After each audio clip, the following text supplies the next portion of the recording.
आज के वीडियो में हम पढ़ेंगे गॉस की प्रमेय। क्या पढ़ेंगे? गॉस की प्रमेय। गॉस की प्रमेय पढ़ने से पहले हम पढ़ लेते हैं वैद्युत फ्लक्स। वैद्युत फ्लक्स किसे कहते हैं? वैद्युत फ्लक्स, वैद्युत फ्लक्स, इलेक्ट्रिक फ्लक्स,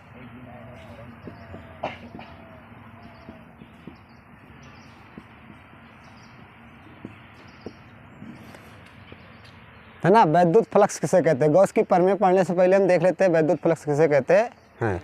किसी आवेशित चालक से लंबवत निकलने वाली, ये कोई आवेशित चालक है, इसके लंबवत निकलने वाली वैद्युत बल रेखाओं की संख्या को वैद्युत फ्लक्स कहते हैं। निकलने का तो बहुत से निकलेंगे, ऐसा नहीं है। तो जो लंबवत निकलेंगे, लंबवत का मतलब यहाँ 90 डिग्री बने, 90 अंश, क्या बने? 90 अंश, तो क्या कहलाएगा? वैद्युत फ्लक्स। तो किसी आवेशित पृष्ठ के लंबवत निकलने वाली वैद्युत बल रेखाओं की संख्या को क्या कहा जाता है? वैद्युत फ्लक्स। ये कोई आवेशित पृष्ठ है, इससे निकलने वाली लंबवत, निकलने को तो बहुत सी निकल रही हैं, लेकिन जो पृष्ठ के लंबवत होंगी वही वैद्युत फ्लक्स कहलाएगी। तो किसी आवेशित पृष्ठ के लंबवत गुजरने वाली वैद्युत बल रेखाओं की संख्या को क्या कहा जाता है? वैद्युत फ्लक्स। इस प्रकार वैद्युत फ्लक्स दो प्रकार का होता है। कितने प्रकार का? दो प्रकार का। एक ऋणात्मक वैद्युत फ्लक्स और एक धनात्मक वैद्युत फ्लक्स। तो हम देख लेते हैं धनात्मक वैद्युत फ्लक्स और ऋणात्मक वैद्युत फ्लक्स। वैद्युत फ्लक्स इस प्रकार से दो प्रकार का होता है। एक होता है धनात्मक वैद्युत फ्लक्स और एक होता है ऋणात्मक वैद्युत फ्लक्स।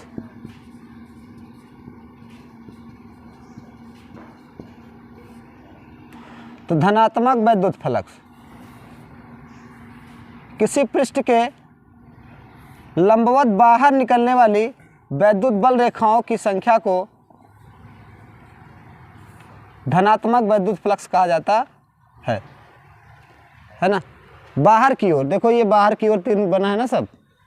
तो किसी पृष्ठ के लंबवत बाहर की ओर निकलने वाली वैद्युत बल रेखाओं की संख्या को क्या कहा जाता है? धनात्मक वैद्युत फ्लक्स। और किसी पृष्ठ के लंबवत प्रवेश करने वाली, ये कोई पृष्ठ है, इसके लंबवत प्रवेश करने वाली वैद्युत बल रेखाओं की संख्या को ऋणात्मक वैद्युत फ्लक्स कहते हैं। तो इस तरीके से वैद्युत फ्लक्स कितने प्रकार का होता है? दो प्रकार का। एक क्या होता है? धनात्मक वैद्युत फ्लक्स और एक ऋणात्मक वैद्युत फ्लक्स। धनात्मक वैद्युत फ्लक्स किसे कहते हैं? किसी पृष्ठ के लंबवत बाहर की ओर निकलने वाली वैद्युत बल रेखाओं की संख्या को क्या कहा जाता है? धनात्मक वैद्युत फ्लक्स। और किसी पृष्ठ के लंबवत प्रवेश करने वाली वैद्युत बल रेखाओं की संख्या को क्या कहा जाता है? ऋणात्मक वैद्युत फ्लक्स। कुल मिला के वैद्युत बल रेखाओं की संख्या की माप ही क्या कहलाती है? वैद्युत फ्लक्स कहलाता है। सिर्फ क्या होना चाहिए? वो किसी पृष्ठ के लंबवत निकलने चाहिए बस। कैसे निकलना चाहिए? लंबवत। अब हम इसके बाद गॉस की प्रमेय पढ़ेंगे और उसमें देख लेते हैं घनकोण। घनकोण किसे कहते हैं या घनकोण क्या होता है?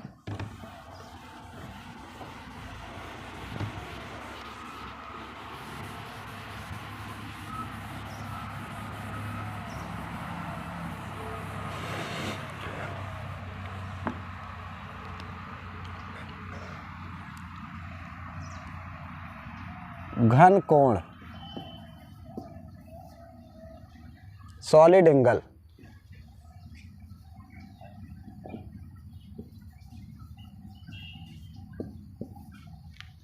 घनकोण आप कभी देखे होंगे, जैसे तरबूज वगैरह खरीदने जाते हो जिसको हिरमिंजी कहते हैं, है ना। तो जब तरबूज खरीदने जाते हो तो वहाँ देखो वो क्या करता है, एक इस हिरमिंजी में या तरबूज में क्या करता है, एक छोटा सा टाका लगा देता है, जिसको हम लोग टाका कहते हैं। ये ऐसे छोटा सा काट के निकाल देता है, दिखाता है देखो पका है कि नहीं। तो इसको काट के निकाल दिया, ये सपोज दैट r सेंटीमीटर का है और ये छोटा सा क्या है d ओमेगा है और ये पृष्ठ s है।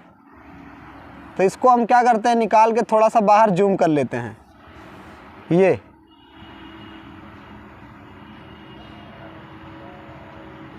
क्या कर लेते हैं, जूम कर लिए।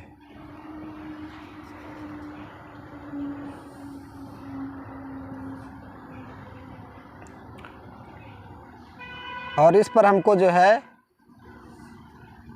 ये लंब हो गया इसका, और इस पर जो है वैद्युत क्षेत्र की तीव्रता ये थीटा कोण बनाते हुए, और ये स्मॉल ds हो गया और ये क्या हो जाएगा d ओमेगा। तो d ओमेगा बराबर हो जाता है ds cos theta upon r square. ये क्या होता है d ओमेगा, और हम ओमेगा बराबर पूरा पृष्ठ के लिए निकालेंगे, संपूर्ण पृष्ठ के लिए, तो ओमेगा बराबर हो जाएगा कुल d ओमेगा। मतलब जोड़ लेते हैं छोटा छोटा, है ना, छोटा पार्ट यहाँ निकला, छोटा पार्ट ऐसे, छोटा पार्ट चारों तरफ निकलेगा, तो क्या हो जाएगा ओमेगा।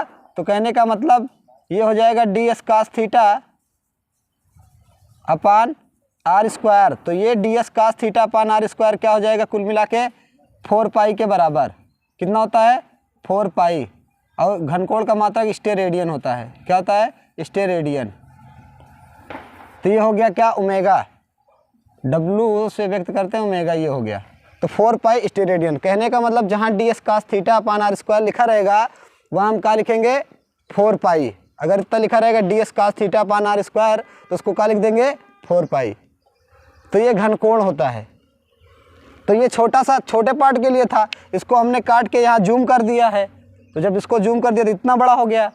तो क्या छोटे पार्ट के लिए d ओमेगा के लिए निकाल लिए, तो d ओमेगा के लिए क्या हो जाएगा भैया, d ओमेगा के लिए हो जाएगा ds cos theta upon r square हो जाता है।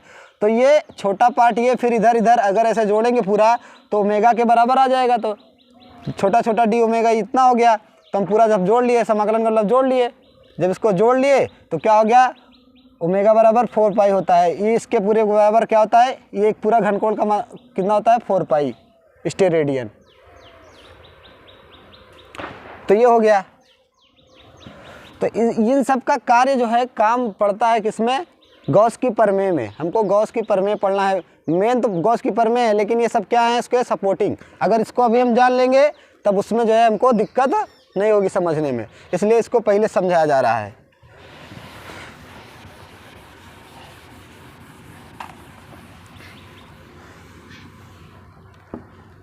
अब हम निकाल लेते हैं वैद्युत फ्लक्सों की संख्या कैसे निकाली जाती है। वैद्युत फ्लक्स,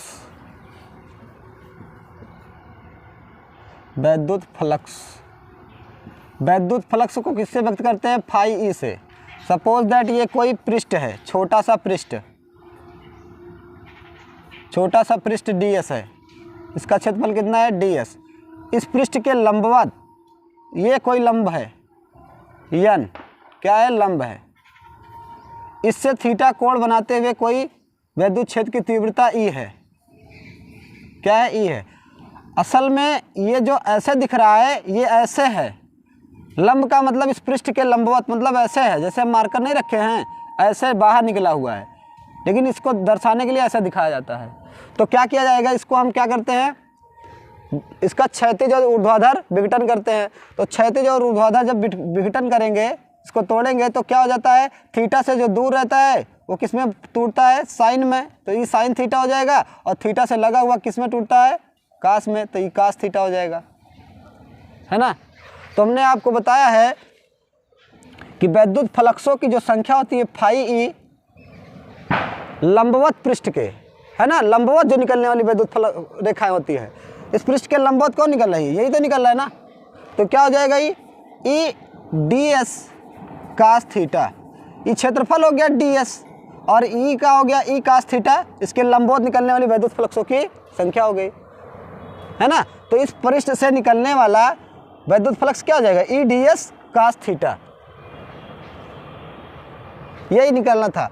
लेने का तो हम ई साइन थीटा भी, अगर कहने का मतलब अगर आप ये कह सकते थे कि ई साइन थीटा क्यों नहीं लिए सर, क्योंकि हमको क्षैतिज नहीं चाहिए, वो मतलब लंबवत निकलना चाहिए। कैसे? लंबवत। और ये क्या हो जाएगा, ये समांतर हो जाएंगी। भाई जीरो से बनाएगा तो ये समांतर हो जाएंगी, लेकिन हमको लेना क्या है, लंबवत। तो लंबवत जो निकल रही है ई कास थीटा वही लिया जाएगा, ई कास थीटा और क्षेत्रफल ds हो गया। तो इस पृष्ठ से कुल कितना निकल रहा है, फाई ई बराबर ई ds कास थीटा। तो इसीलिए फाई ई बराबर वैद्युत फ्लक्सों की संख्या क्या हो गई, ई ds कास थीटा। तो ई ds कास थीटा निकाल लिए, ये वैद्युत फ्लक्सों की संख्या है। तो वैद्युत फ्लक्सों की संख्या, वैद्युत फ्लक्सों को इससे व्यक्त करते हैं फाई ई से। तो अब हमको जो पढ़ना है मेन इंपॉर्टेंट वो था क्या, गॉस की प्रमेय। तो हमको मेन तरीके से जो भी पढ़ना है वो क्या पढ़ना है, गॉस की प्रमेय पढ़ना है। तो हम गॉस की प्रमेय देख लेते हैं।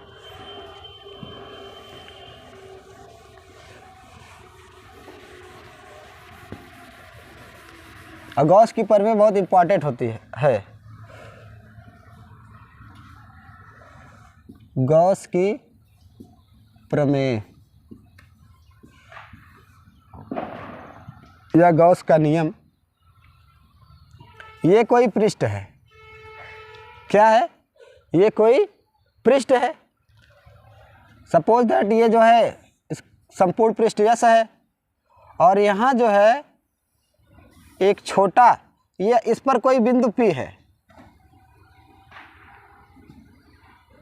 कोई बिंदु P है, और यहाँ से यहाँ तक इसका रेडियस क्या है, r है।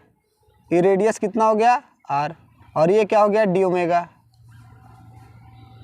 छोटा पार्ट डी ओमेगा। और इसी पे हमको क्या करना है, और ये छोटा सा क्षेत्रफल हो गया ds, कितना हो गया, ds। ये हो गया आपका विद्युत क्षेत्र की तीव्रता E, ये लंब न्यूट्रल हो गया, ये वाला n मतलब नॉर्मल हो गया, न्यूट्रल जिसको कहते हैं। तो हम छोटे पृष्ठ के लिए निकाल लेते हैं पहले, है ना, ds पृष्ठ के लिए, छोटे पृष्ठ के लिए निकाल लेते हैं।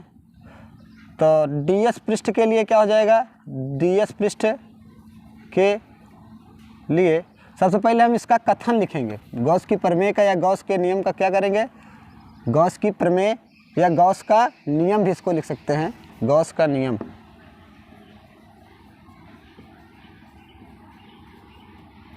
तो सबसे पहले हम इसका कथन लिखते हैं कि इसका कथन क्या है ना।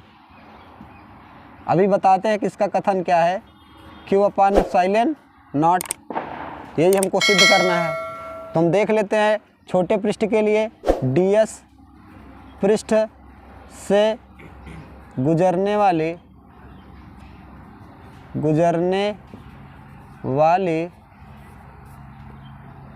वैद्युत बल रेखाओं की माप या वैद्युत फ्लक्स। तो क्या हो जाएगा, छोटे पृष्ठ के लिए डी ओमेगा बराबर ये हो जाएगा ई ds कास थीटा हो जाएगा, ई ds कास थीटा हो जाएगा। तो हम क्या कर लेते हैं, संपूर्ण पृष्ठ यस के लिए, संपूर्ण पृष्ठ यस के लिए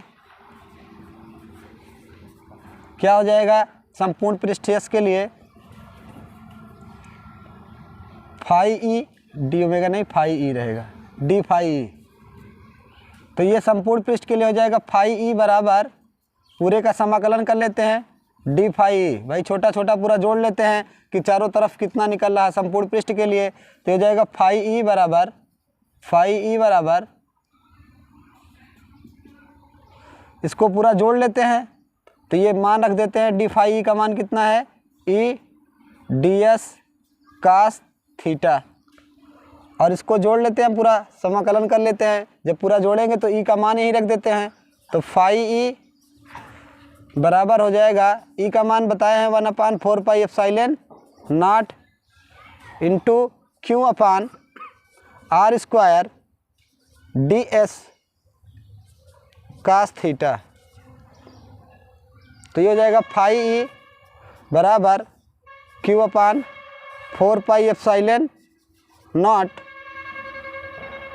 गुणे ये पूरा क्या हो जाएगा, ये पूरा मिला के आपको डी ओमेगा हो जाएगा।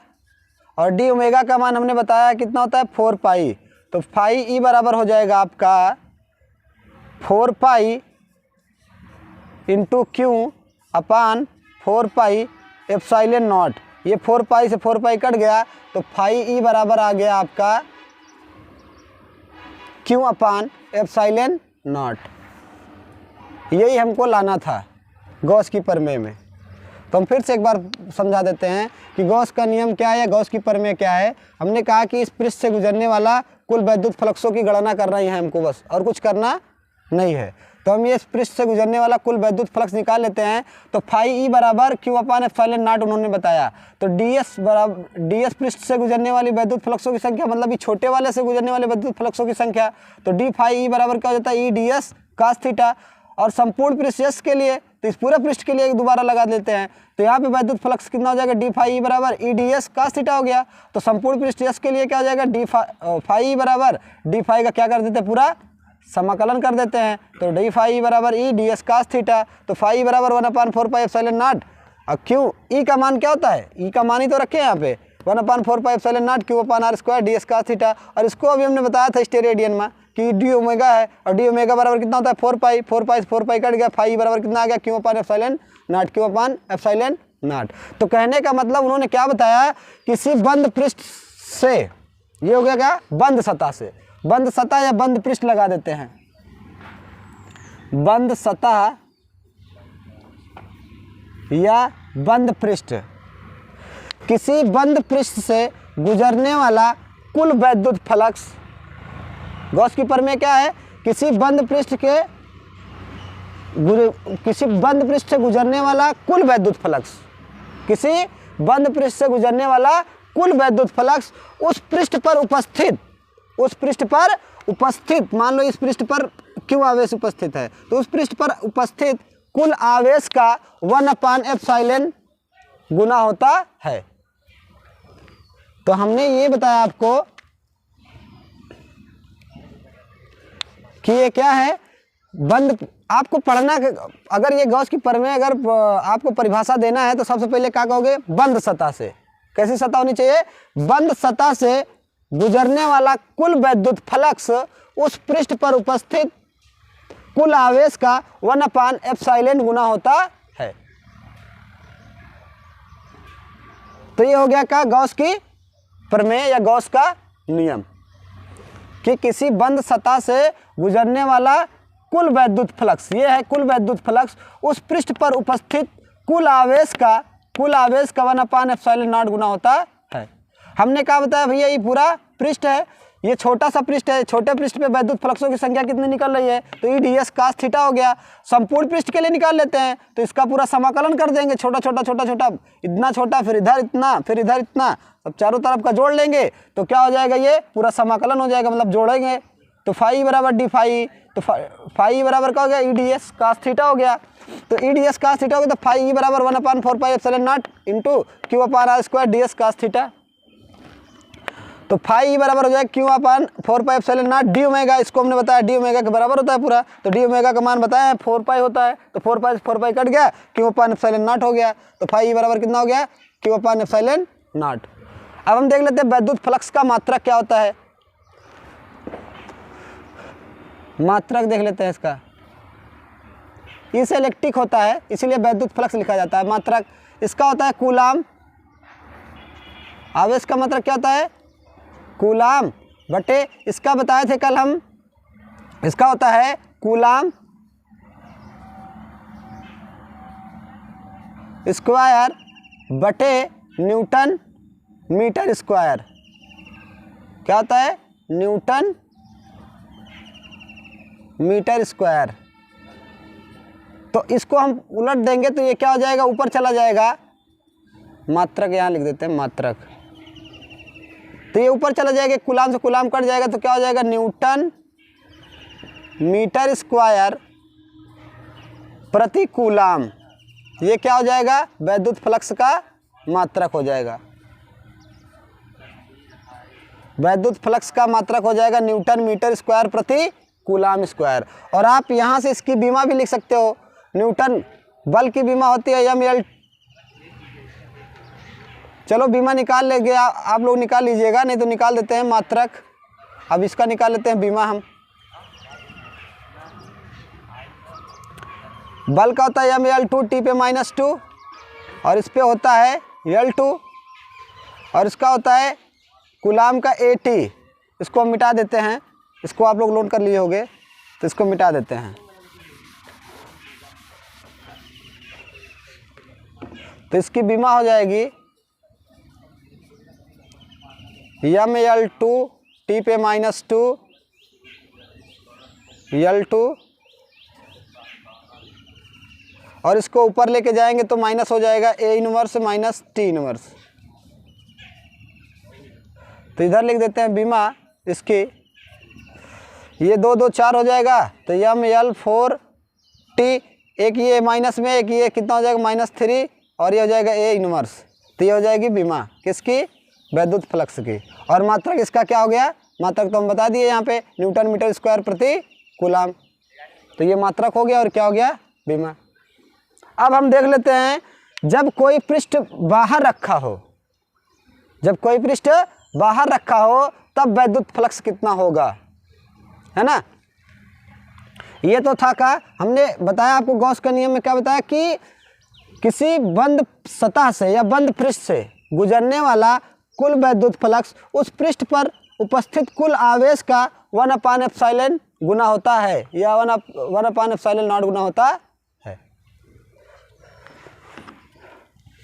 हम देख लेते हैं इसका, जब कोई पृष्ठ बाहर, कोई आवेश क्या हो? बाहर उपस्थित हो।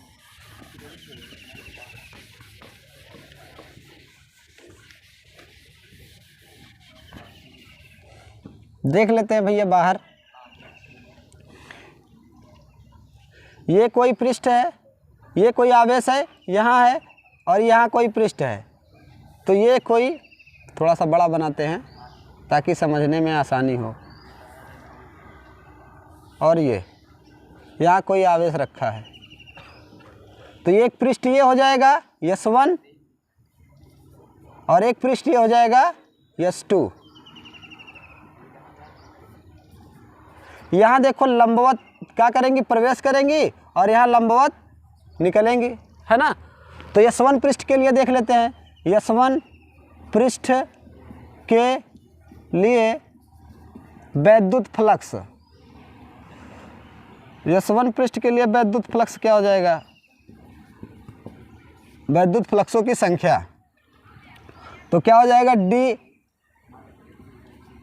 फाई E1 लगा देते हैं तो हो जाएगा, इसको पूरा जोड़ लेते हैं तो ये कुल मिला के हो जाएगा E ds cos theta, E ds cos theta. तो ds है तो S1 पृष्ठ के लिए लगाया तो ds1 हो जाएगा और ये क्या हो जाएगा? माइनस में, क्योंकि लंबवत प्रवेश करने वाली, है ना, लंबवत प्रवेश करने वाली या लंबवत बाहर करने वाली, बाहर होने वाली वैद्युत बल रेखाओं की संख्या को ही कहा जाता है वैद्युत फ्लक्स।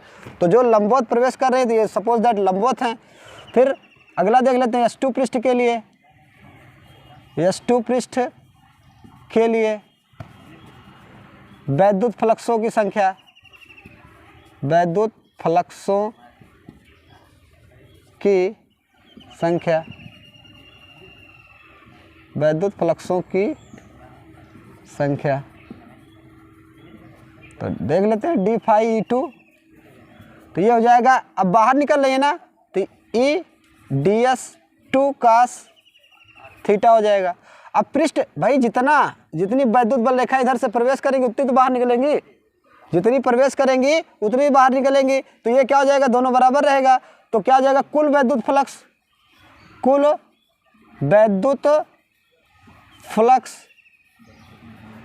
तो ये हो जाएगा फाई बराबर, फाई E बराबर d phi E1 plus d phi E2। तो ये दोनों बराबर, जितना वैद्युत फ्लक्स प्रवेश करेगा उतना ही बाहर होगा। तो एक देखो प्लस में और एक क्या है? माइनस में। तो इसको हम देख लेते हैं, फाई E बराबर, ये वाला माइनस में हो जाएगा d फाई E1 और ये प्लस में d फाई E2, और जितना प्रवेश करेंगे उतने बाहर होंगी। तो क्या हो जाएगा? फाई E बराबर 0। इसीलिए जब कोई पृष्ठ जो है बाहर रखा होता है कोई आवेश तो उससे गुजरने वाला वैद्युत फ्लक्स क्या होता है, वैद्युत फ्लक्सों की संख्या 0 होती है। तो ये है क्या, वैद्युत फ्लक्सों की गणना करना और क्या, गॉस का प्रमेय। अब हम आगे के वीडियोज में पढ़ेंगे, गॉस की प्रमेय के उपयोग, है ना, कि गॉस का नियम का अनुप्रयोग क्या है। तो आज के लिए इतना ही काफ़ी।